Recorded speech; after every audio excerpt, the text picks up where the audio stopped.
afternoon to you, our cherished listeners. It's always indeed super exciting to come your way every Wednesday with your favorite business development program on Radio Masterclass. Masterclass is powered by Joy Business and brought to us by Goyle. Goyle, they say good energy, Goyle. Yenara Yedia. Masterclass is also brought to us by First Code Management Services. They say industry, get it right. Today we start a totally new conversation. Last week we ended our conversation, and let me just say a big thank you to Insurado for sitting in for me last week, where we ended our conversation on accounting and bookkeeping for small businesses. Today we start a totally new conversation. We're going into the area of facilities management. There are a lot of new terminologies in the corporate sector today. So hitherto you used to hear terminologies like estate management, maintenance, repairs, and all of that, personnel management. Today, a lot of that terminology is changing, and we're going to be focusing on a specific area of facilities management. We're privileged to be joined in this conversation by the president of the Ghana Institute of Facilities Management Association, Ifmar for short, in Ghana, and he's in the person of Mr. Kweku Sampson Opare-Agyemang. Kweku, you're welcome to the show. Thank you very much, yeah. I'm super excited because Kweku is also my president. I'm also a member of Ifmar. So today we're having a home conversation. But it's also exciting for me because, like we always say here on the show, what we do is that we try and talk about the topical areas of our business and of our entrepreneurship drive or agenda, which affects our productivity in many ways. We've talked about bookkeeping, we've talked about recruitment, marketing, branding. Today we want to focus on the area of facilities management. Where do you operate from? We talked a few weeks ago about working remotely and working from home and all of that, but we cannot say that everyone is completely working from home, because in that conversation we did say that there are some businesses and some business definitions who, by definition of what they do, cannot work from home. So obviously they need to work from a space, a workspace, which may be referred to as an office. How do you manage this office? What are the exigencies of being in this space, and how does it affect your complete profitability as a business, or exactly what you do? When we talk about facilities management, sometimes the conversation sort of limits itself to things like maintenance and repairs and all of that. But reading around the topic and preparing for this conversation, I found that it encompasses a bit more. When you talk about facilities, we're looking at things like health and safety, you're looking at security, you're looking at your CCTVs, you're looking at the chairs you sit on, you're looking at the workspace, the space configuration, how close you are to the next person. We're looking at ventilation, we're looking at lighting. I didn't even know. Did you know that the amount of light in a particular space where you work can affect the mood and psyche of the staff who work there? So if you work in a dark space, sometimes it can cause depression. If you work, all of these conversations we're going to be having here on this show, and we're going to be having a conversation with Mr. Sampson, who will share with us. Now, what we did before coming on this show is that Kweku is going to share with us over the next 5 weeks the rudiments and the principles and the theory of facilities management, if you like. But it's also absolutely important to get a parallel perspective of people who are in the industry, who are facilities managers, who are performing this function. And I just spoke to a few of the people in the industry. Let's just take a quick listen to what some of the people, practitioners within the industry, had to say regarding their perspective on what facilities management is. When we come back, we'll just continue straight with that conversation with Kweku Sampson. Let's take a quick listen. I'm a middleman, or woman if you like. I carry concerns from one end to the other and deliverables from the other to one. I have to be strategic like a CEO and work like a janitor. Everywhere is my office. You can find me late at night on my laptop and later inspecting machines. Each day consists of fault-finding walks with a full schedule of meetings concerning the operations of my facilities. I have to make sure properties run as they should and meet the needs of its occupants. Wondering what I do? Facilities management it is. My name is Andrew Mensah, and I'm a facility management professional. Facility management is the support service activities that ensure the success of the core business of any organization. It is the prudent management of an organization's resources to increase productivity. My name is Adra Odrokonedu, and I am the Director in charge of General Administration at the Ghana Education Service. In the area of facilities management, I am tasked with providing, maintaining, and developing different services such as maintenance and repairs, contract management, health and safety, security, janitorial services, space management, and assets management. It is worth noting that facilities management doesn't only comprise of physical infrastructure, but also the processes that we put in place to ensure that the people using these facilities are in safe and secure environment. So those were some comments from practitioners within the industry regarding what the perspective on facilities management is. As we go on in the next couple of weeks, we'll be engaging a few more people, within the working industry, staff, and some more practitioners to get the perspective on various aspects of the conversation. Now, for those of us who like to take notes or have a certain trajectory to every conversation, in the next 5 weeks, Kweku has obliged us with his presence, and Kweku, we're grateful for your time. So we will be looking at facilities management under the following topics, if you like. So we'll be looking at an overview of the entire conversation today. Then next week, God willing, when we come, we'll be looking at maintenance operations as a function of facilities management. Then we'll move the following week to health and safety, also as a function of facilities management. Week 4, we're also going to be looking at the emergency preparedness and business continuity. Oftentimes you hear the acronym BCP.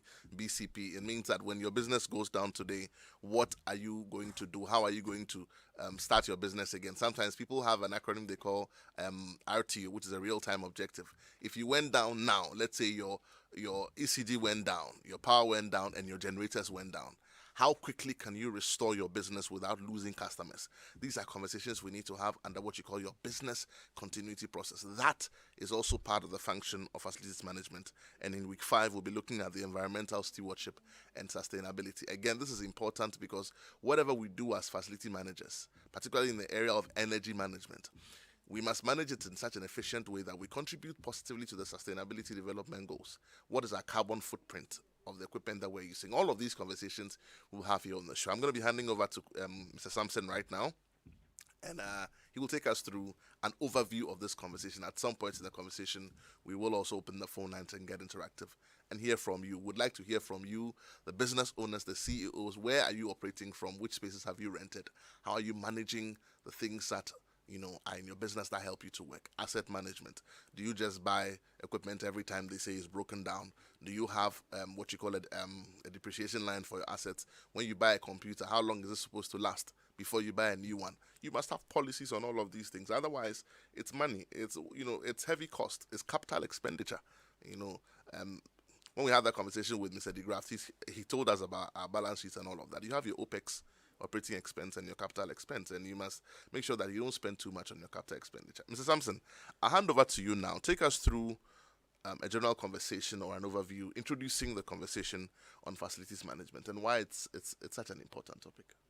Thank you very much, Yaw. I must say a very good afternoon to our listeners and also to our viewers, and a very big thank you to you and Sarah for the opportunity given to the Ifmar chapter in Ghana for this conversation. Yeah. As you rightly said, facilities management has a very wide, scope, a very broad scope, and therefore this 5 weeks we will try and look at aspects of it, and we'll try to bring to listeners the core and importance and the benefits of facilities management in our workspaces. So today I have put together a few slides that I want to share with us. And firstly, I want us to have a general survey and look at. Mr. Sampson, just before you go on, for those of our listeners who are also watching us live on Facebook, we're streaming live on Facebook. So if you want to watch us, you're not driving, by all means, go to our Facebook page and watch us. But we're sharing the slides on Facebook also, so that if you want to follow the conversation, please watch us and you will see the slides. Mr. Sampson, please go ahead. Thank you very much. So, we want to start with some synopsis of facilities management and to have a general look at it, to have a general survey of the importance of facilities management, and then we'll take it forward. And so, I put a few points together. And as a facilities management, I may be using FM in my presentation, and whenever I mention FM, I'm referring to facilities management, Right. and maybe not Joy FM. That's fine. Okay, yeah. So facilities management, which is more in most cases also seen as a back office function or maintenance department rather than a strategic business function, is responsible for the management of 60% of the total assets of the business. And the way that responsibility is executed will positively or negatively affect the bottom line of any business. And so, what I'm trying to say in this statement that I've made here is that let's come home to Ghana. Facilities management is not known to us well in Ghana, not in our education, not in our institution, not in our government. And therefore, when you talk of facilities management, the first thing that comes to mind is maintenance operations. And even that, we have a saying that we have bad maintenance culture. Yeah. And therefore, I mean, how do we understand maintenance operations even in the first place, and what importance do we give to maintenance operation? And sometimes we also refer to it as a boiler room, profession. Okay, you only see or call the facilities manager or go to the maintenance department to fetch, the professional working there when something breaks down. When a genset breaks down, and I mean, there's doom saw, and you want to work it, or him from Uncle Friend and brother, that sort of thing. Yeah. Reactionary, knee-jerk. Reactionary, yeah.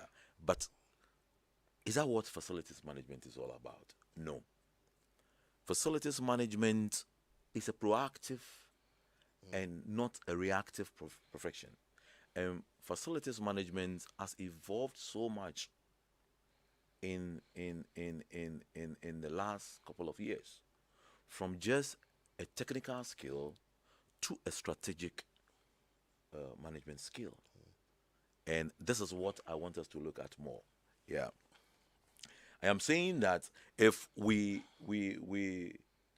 don't give attention to facilities management, and we don't understand facilities management in our businesses, it's going to affect our bottom line operations, our bottom line business operations. And what I'm talking about is, I'm talking about the economy of the business. I'm talking about the environment of the business, and I'm also talking about the social environment of the business. So you agree with me that if a business will succeed, this bottom line must be well, connected to the strategic, principles or objective or goals of the business. I mean, if for nothing at all, I mean, you're right in saying that, because your investment when you start a business in your facilities, I use that word guidedly, so your structures, your setup, your, everything that goes into setting up your business is the most significant part of your investment at the start of any business.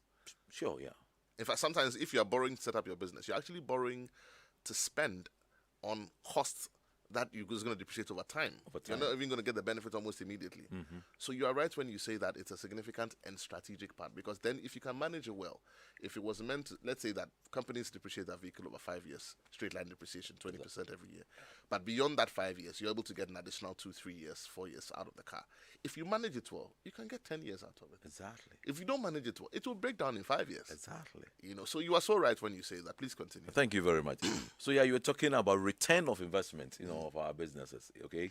And the second thing I want to talk about is what we actually manage as facilities managers. I will take the public, Example. Yeah. And when we talk of public infrastructure, we are talking about huge infrastructures. We are talking about huge budgets, and we are talking about airports. We are talking about rail system. We are talking about stadia. We are talking about hospitals, etc. In the case of Ghana, Terminal 3. Beautiful airport. Beautiful. How much do we think it costs? How much do we think? How long is it supposed to last? Exactly. And how long will it actually last, depending on how we manage it? Exactly. And that's the point you're making. And that is the point I'm making. We normally, when we are like Terminal 3, as we are talking about it now, we think so much of the initial cost. Okay, we like, I mean, when we are discussing facilities management, we normally compare it to an iceberg. Okay, when you look at an iceberg, you see the little portion over water, but a huge portion underneath the water we don't see. Yes. That is facilities management. Terminal 3, we will see from the inception phase, the design phase, the construction phase. It's so nice, but the operations phase, how long is going to take to serve us to bring back the investment that we have put in the name? We don't look at that. Who are the professionals that are responsible for taking care of the total life cycle of this investment? It is a question which we will answer as we go along. Now, we also say that the sustainability, okay, to of this public infrastructure that I've mentioned enhance the economic growth of the state. Okay, it reduces the cost of holding businesses. It provides platform for new businesses is to thrive and reduces unemployment. If it reduces unemployment, I'm adding that it creates employment. Of course. So facilities management reduces unemployment and it creates employment. And more importantly, reduce tax burden on the citizens. So Terminal 3, you mentioned Terminal 3, so I'm going to use Terminal 3 a lot. I don't know how much. It's beautiful. It's very beautiful. It's very nice. Yeah. But what is a plan put together? What is the strategy put together to keep this beautiful edifice, to keep this beautiful terminal over the years that we expect it to last? Yeah. The Accra Tema motorway, when it was being constructed, we did not think of how long it's going to last and how long it's going to serve us. But look, Kwame Nkrumah did this about over 50 years ago. And I need not talk too much about the maintenance of this, we all see it for what it is today. We see it for what it is. Are we going to do the same things to the huge investment that we are, committing into the flyovers and all the initiatives that our governments are bringing up? One district, one factory is all about infrastructure. It's all about facilities. And 111 hospitals is all about infrastructure. It's all about, buildings. It's all about facilities. Yeah. The money that we are investing into it, we talked about them. But the maintenance of them, okay, over their total life cycle, do we discuss them? That is the discussion that I want us to have. Okay. So yeah, I want us to now look at the role of the facilities management manager in businesses, okay, and understand what role we actually play in businesses. Right. But before we go on to talk about that, I want to I put two definitions together that I want us to look at it and then explain our role in businesses and in organizations. Okay, I put a Ifmar definition here, and also I put the ISO 41000 definition here. Now, the Ifmar definition of facilities management says that FM is a profession that encompasses multiple disciplines to ensure the functionality of the built environment by integrating people, place, process, and technology. So facilities management, like we said before, is not a boiler room profession. It's not just maintenance operations profession. It's not just a technical skill, profession, but it has evolved into a more managerial, profession, where we ensure the functionality of the built environment, bringing safety to the workers, making sure that your workspace, is healthy, and making sure that the people working in the workplace are working productively. I mean, if I hear you correctly, I mean, it's so important that we make this point here that we are no longer just sitting down in the boiler room, like you say, and being reactionary and saying, "Oh, that's not working. The power is not working. The generators failed. The lights are not coming on. The water is not flowing." To a situation that says, when you are putting up the branch or the office, you must determine, together with the team that puts it together, what is the power requirement of this building? What is the projected power requirement over its lifespan? You make room for, let's say, 20, 30, 35%. It informs the kind of alternative power equipment that you'll purchase in that building. So you don't get to a point and then the capacity is lower than what you got and you've already bought it and you can't buy a new one and it's affecting everything and you're losing, your cables are burning and all of that. So at that point, you are strategic in the decision to purchase. Then beyond that, you're also looking at having regular maintenance, scheduled maintenance. You don't wait for the thing to break down. No. So you are always ahead of yourself. If it's lubricant and fuel, you are ahead of yourself. You have reorder levels.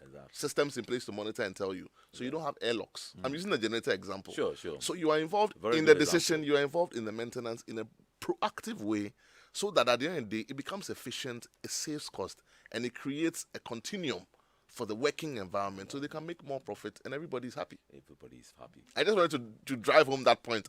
Exactly. I mean, that's an excellent example that you gave in here. For instance, enjoy from this building that we are sitting in here. If we are selecting a genset for this building, okay, and you just go on the market because you need a genset and you just go and buy any genset. One, the genset can break down easily, because maybe you go and buy a low-rated, genset, or you go and buy a high-rated, genset. Who is the right person to help you to choose the right, genset for your operations?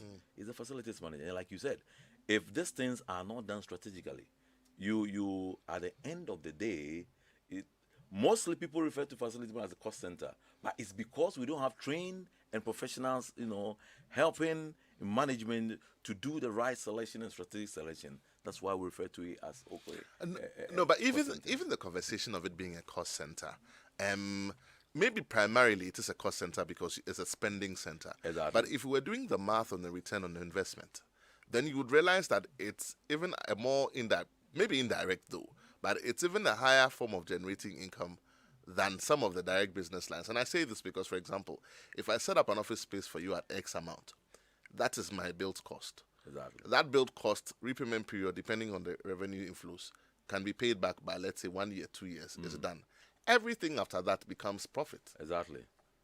So if we're measuring return on investment, it's an initial cost center, but eventually it becomes more profitable if it's properly managed. If it's properly managed. Yeah. That's exactly what the point I'm trying to drive at. Yeah. So what you have said is excellently right. You see, and this decision and this informed decision cannot be made by just anybody in the company.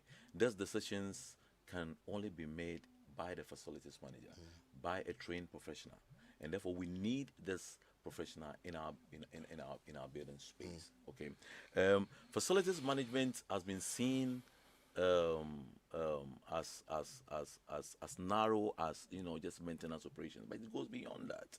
It goes beyond that. Today we are just looking at the overview of the introduction. Exactly. So we will not go too much into the nitty-gritties of the specific areas. Yeah, but I want to bring to light the areas that facilities management are involved in. Okay. So what would you say to people who say that the facility manager is a jack of all trades? I mean, one of the sound bites we listened to, it was very impressive. I think that was Namomo, that was from Alpha Mid. Exactly. And she said, my job is diverse. So I'm in the boardroom today, I'm in a strategic meeting tomorrow, I'm in another support meeting. The next day I rolled up my sleeves, I'm on a building site. The next day it's the facility manager a jack of all trades, because it's one job that has various even career lines. If you look at career lines alone, so you it's necessary that you must have knowledge about almost every area. When I say every area, if it's in the area of health and safety, you need to know and understand how it works in order to apply to your facilities. If it's in the area of procurement,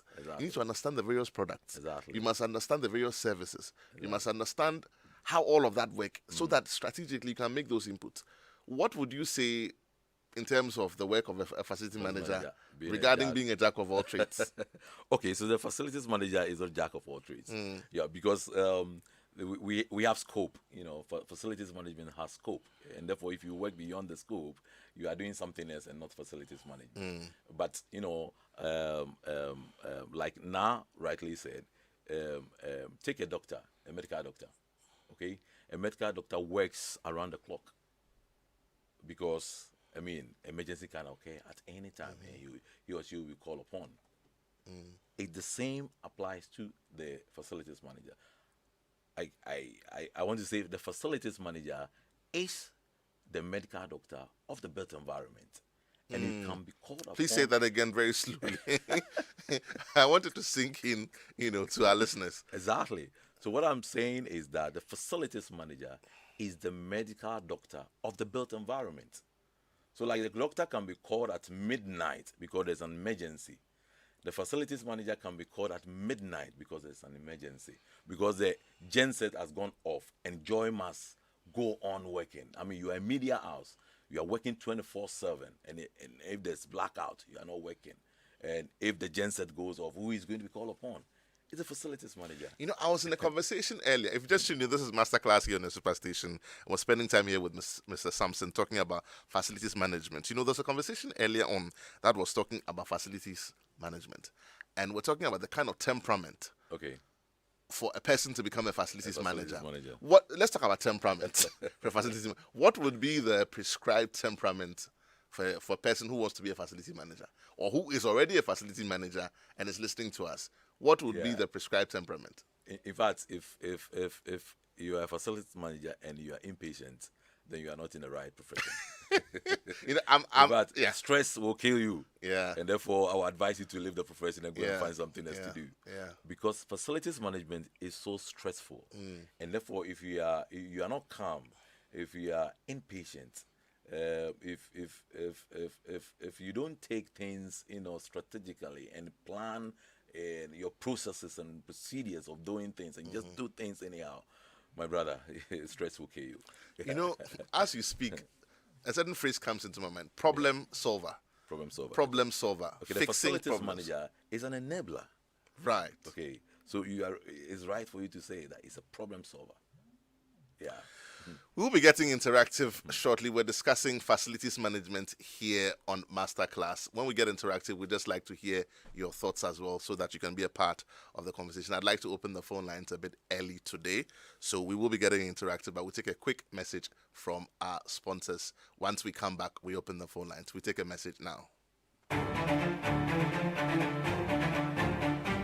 Your favorite on-air business development program, Joy Business Masterclass, is in session, and you can interact with us on Facebook via the Joy 99.7 FM or Joy Business pages. If you tweet, the handle is at Joy 997 FM or at Joy Business GH. Don't forget to hashtag JB Masterclass. You can also call us on 0302 216541 or send your questions and contributions through to the WhatsApp number 0551 111997, and our facilitators will address your concerns. Attention everyone, class is in progress. Welcome back. If you just tuned in, this is Masterclass. And so going cashless has never been this convenient and exciting. If you have a motor vehicle of any kind, here is some great news for you from GOIL. GOIL's new e-payment systems are now compatible with the GH Link and the National Payment Platform. Now, you can use your GH Link card on any of GOIL's POS machines to purchase fuel. GH Link cards offer additional payment options for fuel purchases at GOIL stations in addition to the Go card. Every fuel purchase is recorded automatically on your monthly bank statement, helping cardholders track and manage their expenses. So go ahead and use your GH Link card to buy fuel and all lubricants from any of GOIL's over 400 stations across Ghana. Go cashless and protect yourself and stick to all the COVID-19 protocols in these times. GOIL, they say good energy. GOIL, Yenara, Yedia. Quick, Mr. Sampson, where do you buy your fuel from? If you don't GOIL, buy of from, course. if you don't, okay, I'm happy that you buy from GOIL. So If you don't buy from Goil, you're listening to us. We strongly recommend that you buy your fuel from Goil. The phone lines are now open, and numbers to call 03022165541. That's 03022165541. You can also send us your comments on 05511119997. That's 05511119997. If you're watching on Facebook, also send your comments. Our production crew will make sure that we get your questions and we answer them. Again, the phone lines are now open. Let's hear your thoughts on facilities management. Are you a facility manager? Are you a member of Ifmar? Even if you're not, what is your experience? How is your property being managed? People always have questions. My chair is not good. It's killing my back. I don't have enough lights in my office. We're too crammed in the office. There's no ventilation.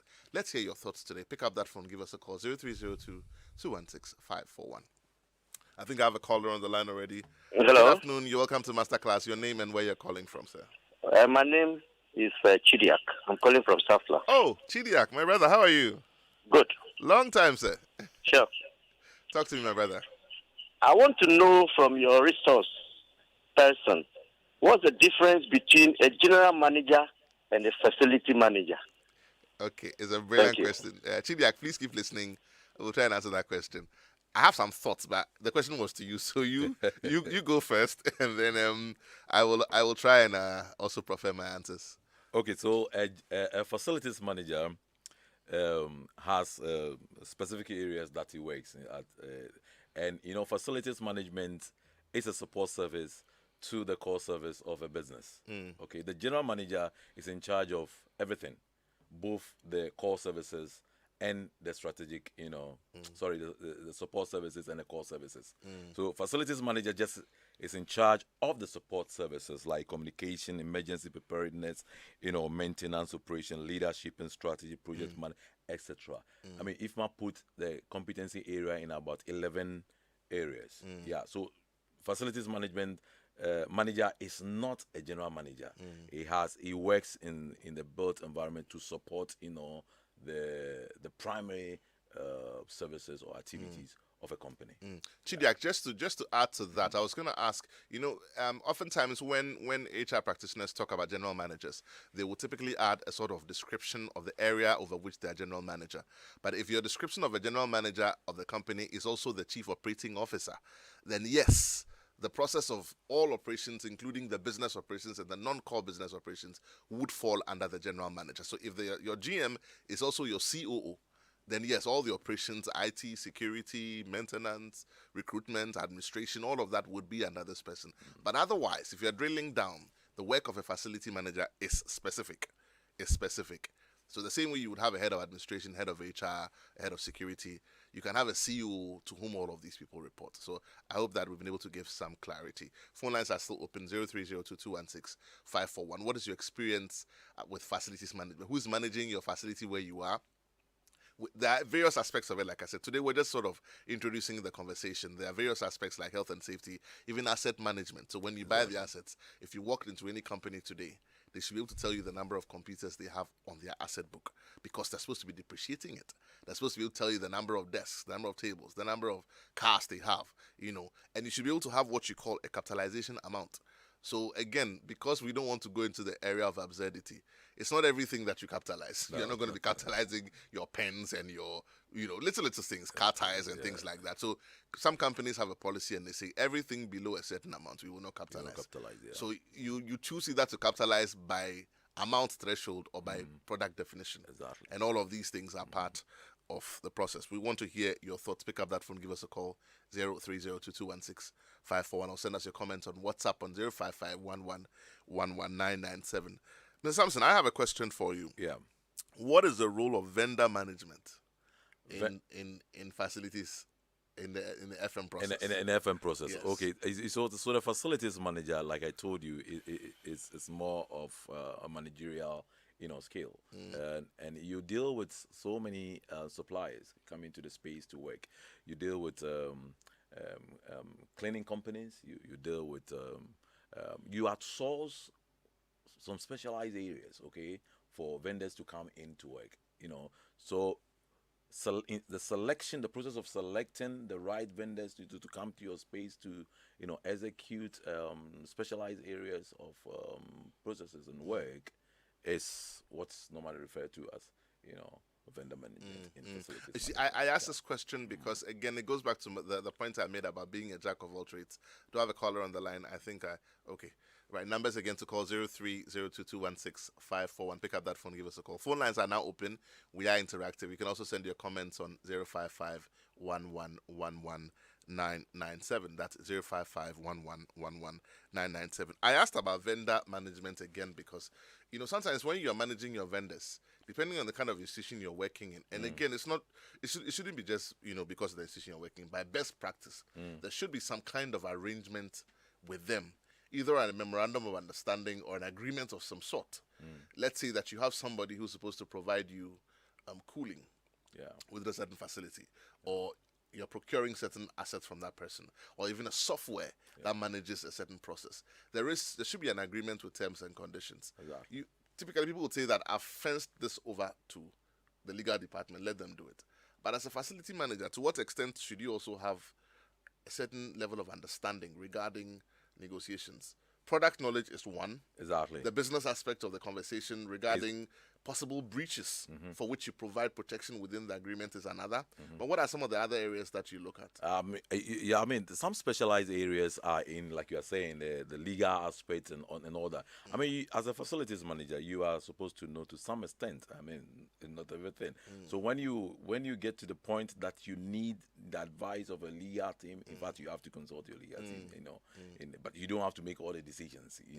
You are just there to be able to facilitate, the purchasing of these things or bringing in the suppliers to the space to work. And therefore, we have something we call the SLE. That's the document that is the service level agreement. Exactly. Yes. That the facilities manager is an expert in. Right. In I'll come back to you shortly, Mr. Sampson. I have another caller on the line. Good afternoon. You're welcome to Masterclass. Your name, where you're calling from? Good afternoon, Yaw Barnafo. My name is Harrison. I'm calling from Dodowa. Right. Harrison, talk to me. How's Dodowa this afternoon, my brother? Everything is okay at Dodowa. Talk to me, Harrison. Okay. I'm a facility manager. Okay. I run a facility management company. Right. Okay. But the problem here in Ghana is that some of the companies don't understand the importance of facility management companies. So you see a company that is trying to run everything. So, for instance, a company has a challenge with its plumbing system, and they try and go for, maybe they are looking for a plumber in the area to come and fix it, and they try their best. They will not get the plumber, or the plumber will come fix it tomorrow. They will have another challenge with the same plumbing system.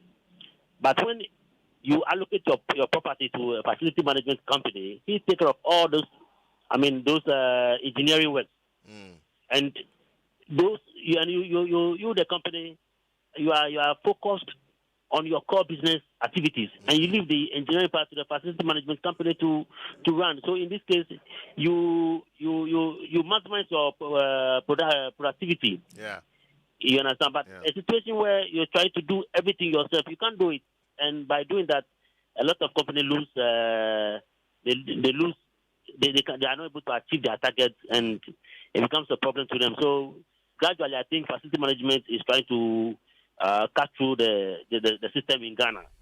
So we are also asking the companies to manage to allow facility management to companies to run their properties for them. Right. Thank you so much, Harrison. That was Harrison from Dodowa sharing some thoughts. Do you have a quick reaction to that? Yeah.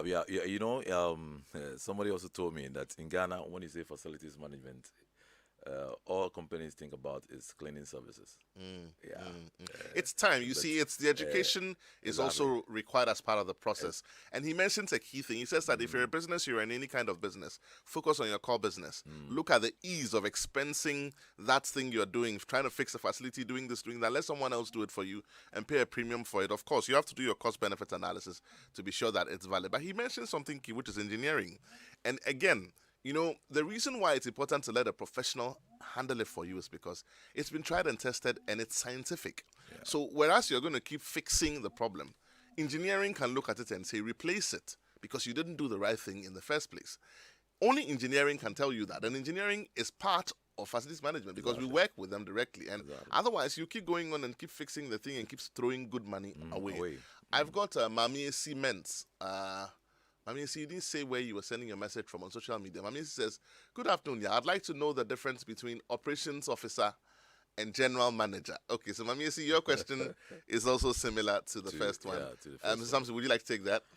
She wants to know the difference between an operations officer and a general manager. I think this, I don't know, it doesn't relate much to facilities management. But I mean, operations manager is mainly in charge of the operations of the company. And a general manager, like we said before, I mean, have an overview of both the core businesses and then the support services. So, Mami, facilities management, like every other thing, if you remember the journey through which personnel management went, where it used to be under administration, it became personnel management. Now it's known as human resources, and in some other places, it's now being known as people and culture.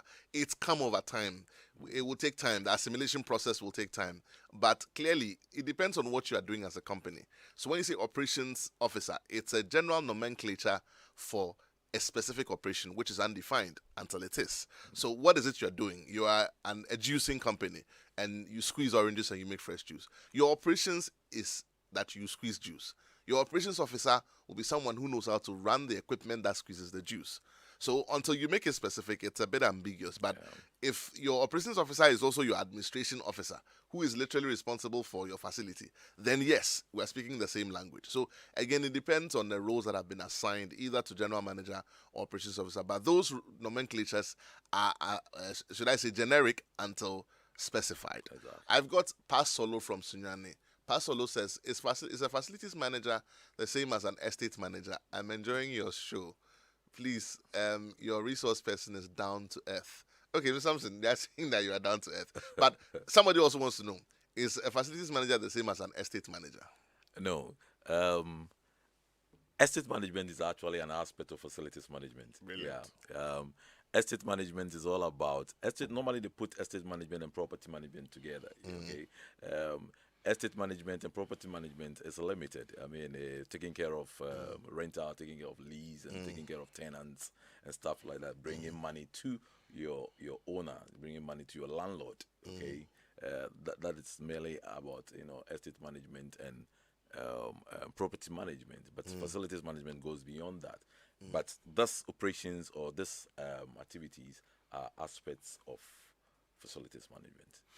So I mean, essentially, we can see that the work of an estate manager is a subset of an umbrella which is called facilities management. Exactly. Because your estate is, should I say, in other places they call it property manager. Yeah, that's what I'm saying. Yeah. So it could be, it could be limited to your, and that's what you said, built environment. Exactly. So your structures and all of that. But you're looking at the process also. It's not just the physical. It's not the physicals, but the process, the decision making. When I say process, let's say even procurement. How do you install a service? How do you manage it when you've installed it? How do you continue to effectively use it to bring profitability? That whole process is part of the facilities management process. But one of the subsets is estate management. I think I have just enough time to slip in one more call. 0302216541. Pick up that phone, give us a call. What's your experience? Do you have enough ventilation where you are? Who set up your office design? Did you just go to Kingdom and buy chairs or go to a furniture shop and just set up your office? There should be a science about it. What is your situation? Pick up that phone, give us a call, or send us a message on WhatsApp. We continue this conversation also next week, but we'd like to hear from you today in a few minutes. We have just a few more minutes here on the show. We talked about smart buildings earlier on when you started. Exactly. Now, just touch on it briefly for me. Today, the work of the facility manager is being enhanced by automation, as is everything else. Yeah. So the HR manager now has a software that manages his leave, he manages his payroll, he manages all his appraisals, he manages everything. It's a central portal. The facility manager also, in managing facilities, has I have a call on the line. Good afternoon. You're welcome to Masterclass. Your name, where you're calling from? My name is Andrew, and I'm calling from Abelinke. Talk to me, Andrew. I want to contribute. Right. A facilities manager is a wizard. Okay. The work of a facility manager is not easy. Right. Sometimes I tell my colleagues, it is a calling. If you are not called to be a facility manager, please forget it. Because within the organization, each and every person has their unique request, and you must ensure that you address all those requests. Imagine you are serving about 200 to 300 staff. Some will come with issues with their light, issues with their chairs, issues with whatever. And you must do that and not get angry. And not get You angry. Get it? Please repeat that for rightly me. put it, as it is. If you are impatient, you cannot be a facilities manager. Okay? So, and I'm very happy that we are doing this and educating, business owners. A lot of people do not see the need for a facilities manager. And I don't blame them. Most facility managers who are also not trained do not tell them what they are going to offer. For example, if running your facility is costing you 250,000 Ghana cedis a month, if I come in as a facility manager, I should be able to tell you how much I'm going to reduce or save for you. And out of that, we can do business. Thank you. Yeah, thank you so much. I mean, Andrew, you couldn't have said that better. That, closing up the discussion here on the introduction to the conversation of facilities management, we're saying that in order for people to assimilate and take seriously what the offering that facilities management, it has to be strategic.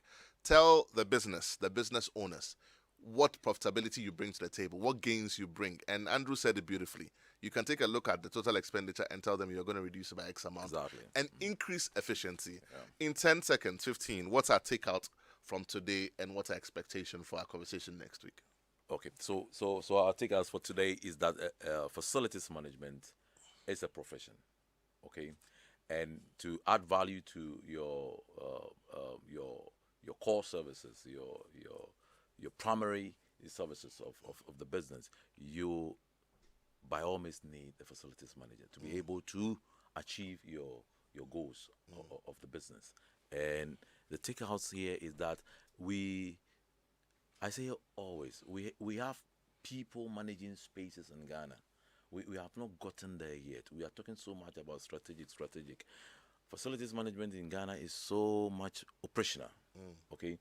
But I think this masterclass program is going to bring to the limelight that there's a need for training, there's a need for education.